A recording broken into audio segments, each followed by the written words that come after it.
There's the timer right there. There's the timer. I know. I was going to say, how much time do we have? Because I think the two of us could probably talk about ag and economic development all day. First, it's a privilege to be with you. Hannah, thanks for the introduction and the invitation to get a chance to speak. I am open about the fact, and I have worked for 2 cabinet secretaries now, I'm open about the fact that Secretary Ross is my favorite cabinet secretary in California. So I appreciate the opportunity to be in conversation with her today. Obviously, you have deep ties to agriculture. I grew up in the central San Joaquin Valley. Whether people know it or not, there is a significant amount of folks in leadership positions in the state right now that have deep ties to the ag industry. And I think it's important that we start by recognizing and acknowledging that the perception of the ag industry is not always the most positive, right? And that there is this unfortunate perception across some circles that agriculture is, and dare I say this word, but that agriculture is boring, right? People are thinking that it's just not an exciting industry anymore. It's one of those things that we can push off in the corner and not worry about.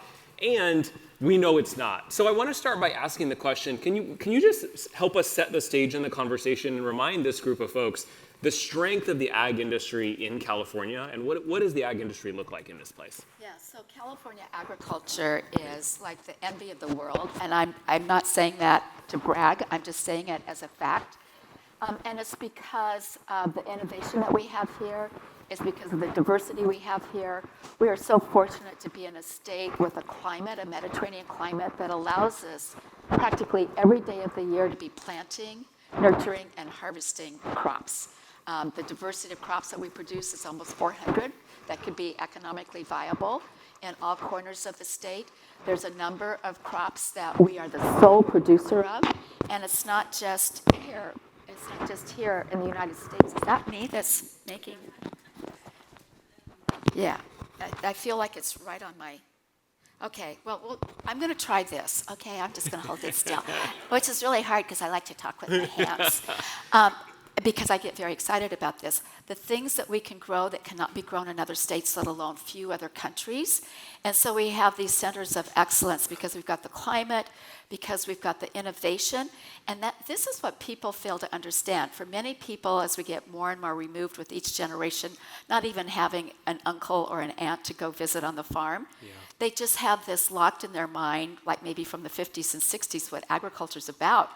And when they go out and see it, and especially when you can see young children who can be a part of visiting a farm or planting a garden at their school, and the wonder of the discovery of putting a seed in the ground and hopefully getting a crop and preparing it, that connectivity.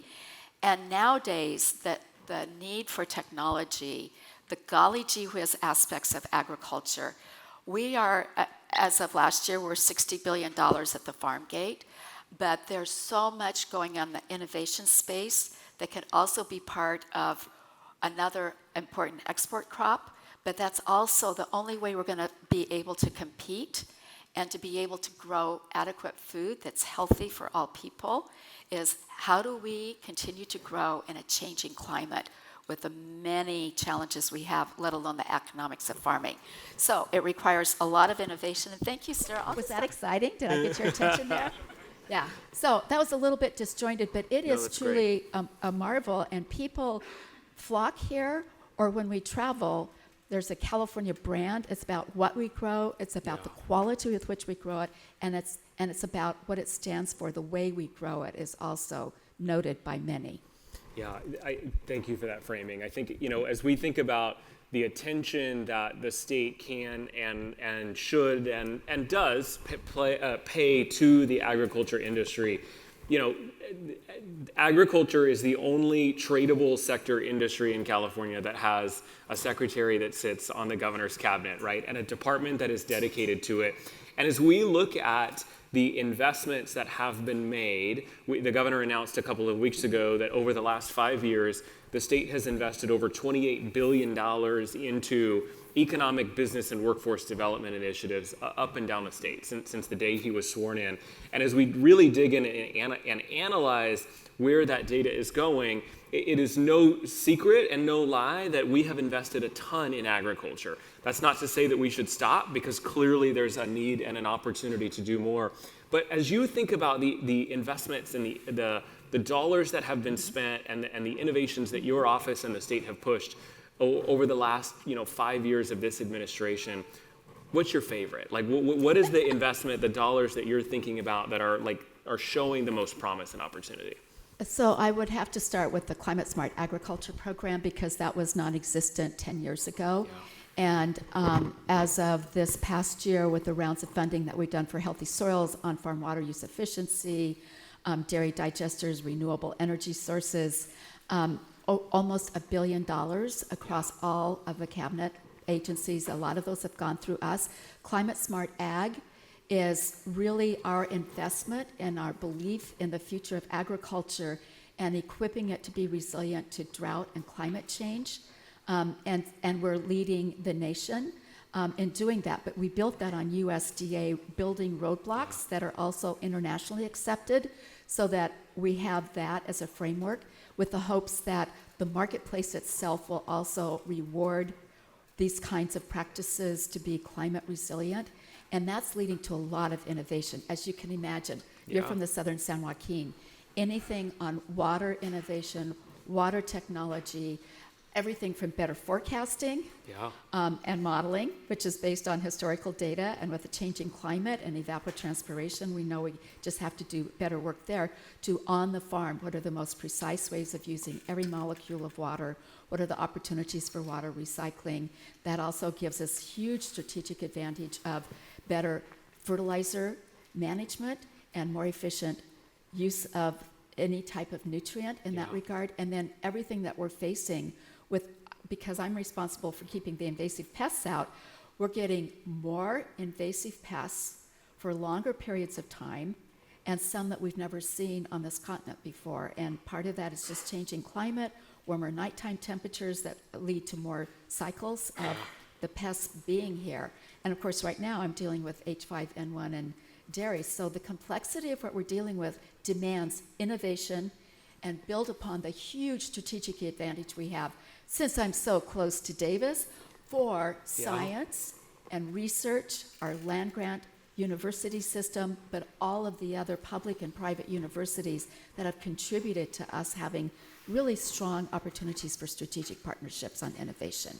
The innovation, I think, is such a critical component of this industry in particular, and of California's economy as a whole. The governor likes to say, and how often we hear that, the future happens in California first.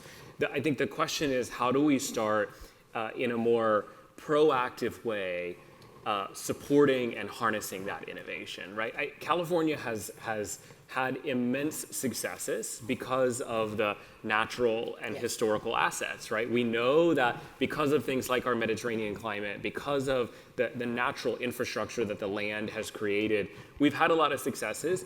And I think it's also fair to admit, and I think this administration and those of us involved in this space do this often, that California has not really had to focus as a state government in how do we spur and foster innovation in new ways, because we're California, right? Like, everybody wants to do things here. Everybody should want to do things here.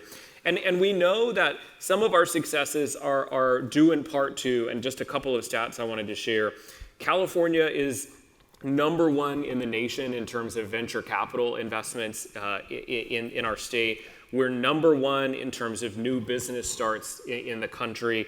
We have 11 tier 1 universities. We're tied with a few other states in that statistic. We have created this, we're number one in agriculture, right? Like, all of these statistics and all of these touch points prove that we have created this one-of-a-kind innovation ecosystem. But I want to dive in a little bit more in that. You talked a little bit about why innovation is so important. How do we foster innovation in the ag sector? Obviously, conferences like this are critically important, but how do we spur that more? Yeah, and it's really partnerships, and it's the best example I can think of public-private partnerships. And one example is going back almost 4, maybe 5 years ago, when Western growers announced their harvest automation initiative. build on a global partnership of really, like, let's put all the specialty crop producing sectors around the globe into a basket to prove to venture capital, to researchers, and to equipment manufacturers, this is the high value aspect of agriculture on a global basis. And it has to be at scale because many of these growers are smaller scale, but this is a worthwhile place to attract the investment and the attention, and that's one example. I think the best example is how we're approaching, I hate to use the word economic development because it sounds like the way we've always done economic development. A million years ago, at the beginning of my career, I represented rural electric cooperatives and public power districts in the state of Nebraska. And economic development was chasing a manufacturing plant, a smokestack chasing kind of routine. And I helped produce this video for our national association that was going just into rural communities and listening to small-scale entrepreneurs talk about, with UPS and a fax machine, I can have a business that gets me anywhere. Well, think about how far we've come on that. So really understanding locally within a region, it's not a cookie-cutter approach. Yeah. And I think one of the best things that's happened, I'm just so excited about the investment that the governor and GoBiz and workforce development have done about how do we bring people together to share a vision of what do we build on that are our strengths, what are our aspirations for what we want here, and what do we already have to deploy in that? And when you look at the 13 plans, and you've got to, I'm still dying to see the details. We're going through the details right now, yep. But this is about community coming together, thinking about our changing climate, the changing economy.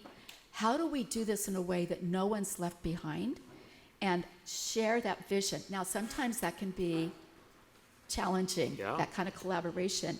But I think that's what we'll get to longer lasting, more durable. Like we've got the roadmap. There's been some money invested to help us get there. And there's a lot of really deep thinking going into this. We're sitting in a region that decided, because of Valley Vision, a number of years ago, they focused on broadband and connectivity.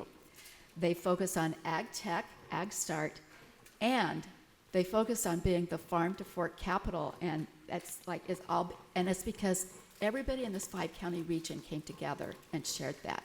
And that's what's happening with Beam Circular out of the Modesto, northern San Joaquin area, the F3 initiative over on the Central Coast. It's amazing how many of those plans do have an ag element, because let's face it, quality of life, supporting all the other worker bees in the economy, it's our healthy food that we can help make that happen. And wherever we grow crops, we have a chance for innovation and doing appropriate scale technology that works for what's being grown and produced in that area. It's so interesting. So for those that don't know, and Secretary Ross was alluding to it, in 2021, the governor invested $450 million into an initiative that we call our Regional Investment Initiative as a part of the California Jobs First brand. The governor has cared about economic development for a very long time, and really recognizing the importance of focusing on our regions in this work. Because as the Secretary alluded to, I grew up in Tulare County in the city of Porterville, and I can tell you well, as probably many of you can, that what works in the central San Joaquin Valley is not necessarily the thing that works in San Francisco and Oakland, is not necessarily the thing that works in Susanville and Lassen County, is not necessarily the thing that works in Riverside. And so how do we recognize the value of our regions in new ways? And we've empowered all of our regions to develop their own economic visions and economic strategies. I can tell you that almost every single one of the regions has highlighted the importance of the ag industry in their economies and highlighted the necessity of wrapping their arms around this industry and ensuring its future success, given the impacts of climate change, given the impacts of water, new water policies in recent decades, given the impacts and opportunities that new technology brings into this space. And it's created this really interesting opportunity for us to highlight and place newfound value on the ag industry that hasn't necessarily been there outside of Secretary Ross beating the constant drum in California of the value of the ag industry. And I think the ag industry is this incredibly perfect analogy of how do we foster innovation and support the transition of workers in this new way. So before I go too far off on the diatribe, and we'll talk more about like the opportunities in the ag industry overall, how do you envision ensuring, as we're innovating and rolling out new technologies, that we're also supporting a vulnerable population of folks that have been so critical to the success of the ag industry and are just so deeply embedded in the fabric of California in our farm workers? How do you envision ensuring they continue to have access to this space? For me, since day one, it's like, don't wait till we invented the new technology. Make sure we're including the workers, the operators, the people that we hope will be the ones that will maintain it, and maybe they'll be the new app developer. How do we make sure that they're at the beginning of the process to make sure if they have concerns, and right now we all know the automation presents some questions about, is it safe? You know, how does this work? Like, if we don't include people at the beginning of the process of the design element phase, then it's going to be harder for them to see that it's not just about displacing them. This is about making the work easier.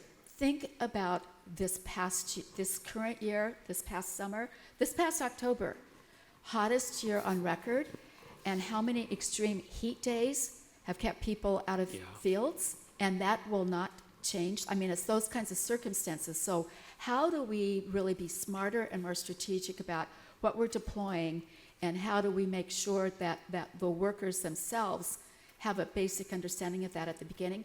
I will tell you, my suggestion for FIRA next year is there should be a day that farm workers, if it's not in the middle of harvest, have a day to come see and get familiar with all the wow stuff that's going on. But I'm also thinking about like this remarkable thing that's happened based on the survey work that's been done in the Valley of modules for, what do we call it, skills, competency. Competency-based education. Yes, thank you. That's being piloted at Merced College right now. Yep. And they've got, I think they've had to start another cohort because it was so popular of really understanding what are the workers looking for to improve their opportunities, and what are the employers looking for. And it was really around an unusual type of curriculum that, because it had so much support from all sides, has raced through the community college system to be piloted this fall. I mean, it's all those kinds of things, but it's about having all the voices at the table and including everybody in the discussion. 100%. I have been supporting this work in the state now for 4 years, and a couple of us were having a conversation in one of the expo halls before our discussion, and we were talking about good employers. Like, can we come up with some examples of some good employers that we could highlight that are treating their workforce well and that are really investing in the ways that we want them to, that are extolling the values? And so many of the good employers that we can name are from the ag industry.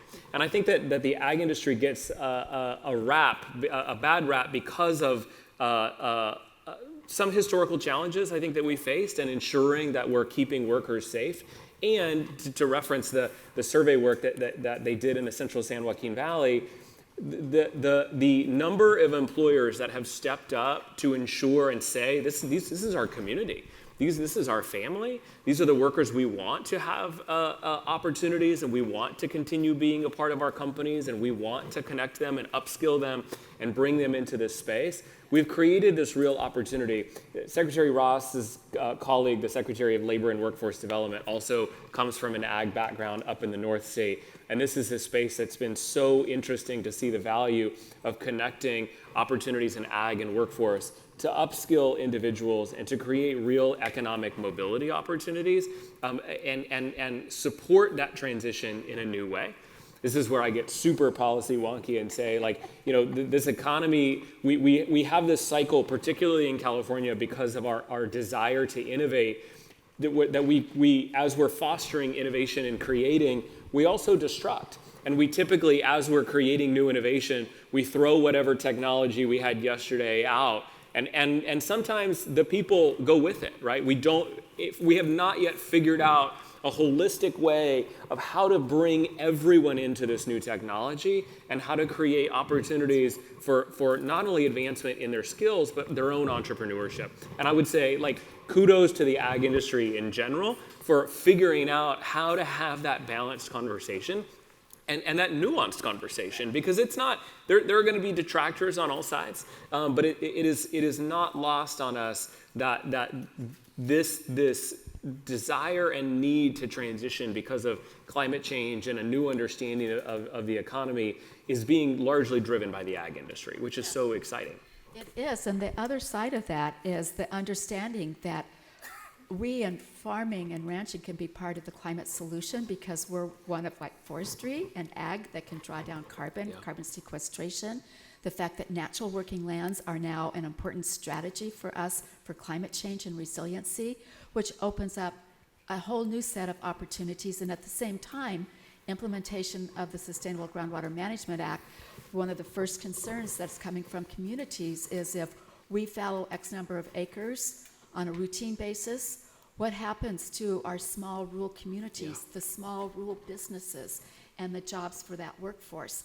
So this was exactly the right time to really introduce a new, and hopefully we will prove out the better way of bringing people together to build from the community out and create more opportunities for all, and adjust to these really dramatic changes that are happening. Like, they seem to be coming at us faster and faster and faster. Yeah.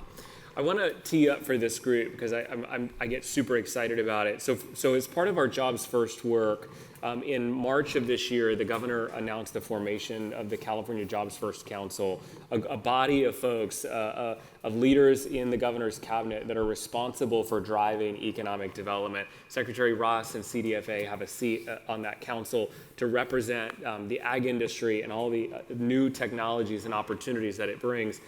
We're developing right now for the first time I'm going to say about somewhere between 15 and 20 years. I keep trying to find, or 50, who knows, a statewide economic strategy for California to really lean in and figure out how do we manage the economy in new ways, and how do we drive this work forward. Part of the challenge in California, no disrespect to the smaller states, is you can't just pick an industry to do, right, to focus on, right? California's economy is the most dynamic economy and diverse economy in the world. And so we've broken our sector, we've kind of mapped out our sectors, and we've come up with really 3 core focuses of work for us. And those are sectors with which we need to defend. And in our minds, ag production, we are dominant in ag production, and because of climate change and policies, it's critical that we defend that industry, that sector. We have those sectors with which we need to accelerate with just a little bit of love and attention, as my mama would say. They really could go. And by love and attention, we mean money and some policy shifts, for sure, just to be clear, so in case you can't read between the lines of love and attention. We really see ag tech as the opportunity in the accelerate bucket. And then the last bucket for us is what we're calling bet. Those sectors with which there's not a lot of data on right now, but there's a ton of venture capital money. And for us, the bioeconomy at large is sitting in that bet sector. And as I was thinking and prepping for this, I was kind of laughing because ag and the bioeconomy at large is the only strategic sector across the state that is in all 3 phases of life in California's economy. And I think it's so important to underpin and recognize that we can and should be doing more for the ag industry. Secretary Ross has been an incredible educator and champion for us to making sure that we are recognizing and acknowledging this span. As you think about the reality that the sector that you represent and this policy area that you manage spans this entire life cycle of economics and economic development. What are the biggest opportunities that you see as we start more holistically embracing agriculture as an economic development strategy? Well, one is just to change people's minds about we're not the legacy industry. I'm proud that we are a big part of the history and legacy of California, but that we are the golly gee whiz, how cool is that, of the future, and the bioeconomy in particular.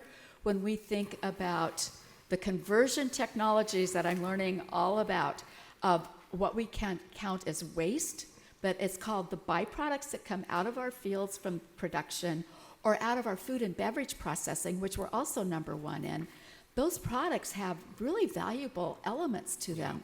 And the conversion technology to repurpose, recycle, reuse, which is very important in a very challenging economic sector, that's yet another revenue stream. And our dairy families have proven that with the investment in dairy digesters. They're now renewable energy providers, and they're also taking that cow poo, and that's a very valuable resource for those families that are wanting to replace synthetic fertilizer with that and other means. It's like these are the value streams that USDA has been investing a lot in to prove out the concepts. And so this is like everything on the farm can be a part of an exciting way, and for me this is so vitally important, next generation talent and tools.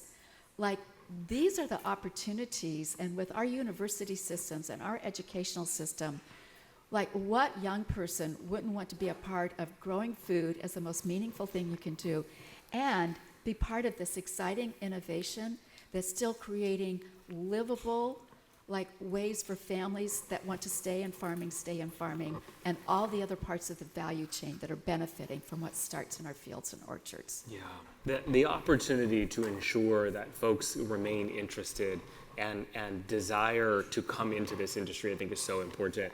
I'll share an anecdotal story.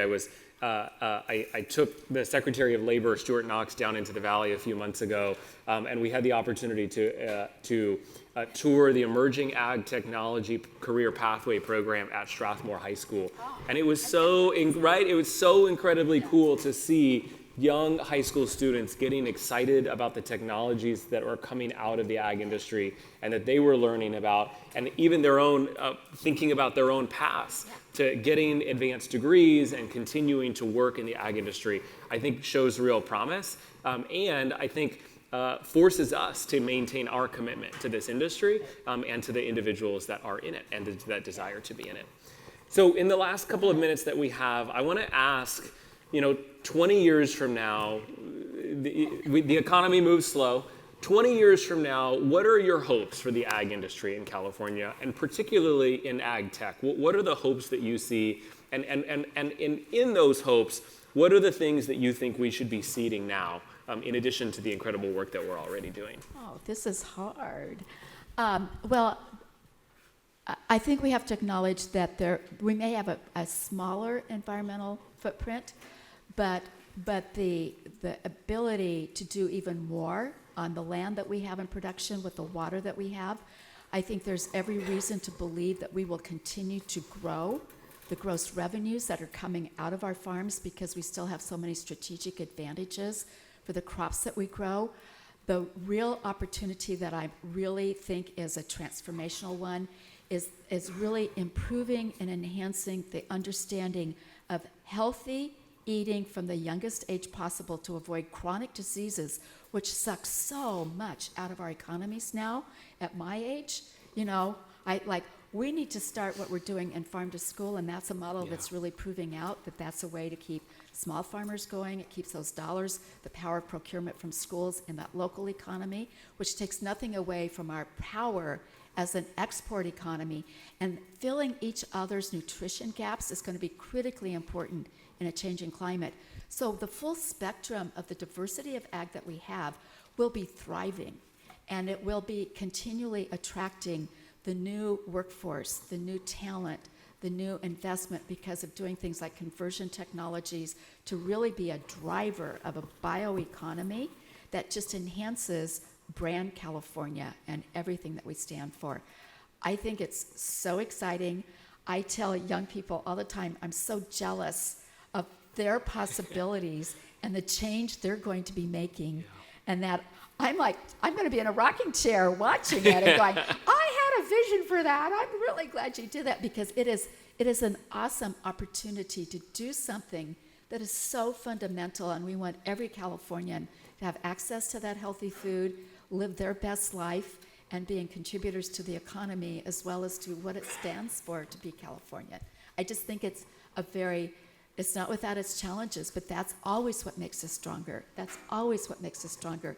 That's usually what also helps bring us together to focus on the problem solving together. And I just think it's an exciting and very possible reality in 20 years or less. How In about 20 that? years or less. Well, we are so incredibly grateful that we have the leadership of Secretary Ross at the California Department of Food and Ag. Thank you And so Derek, much thank you. for joining us today.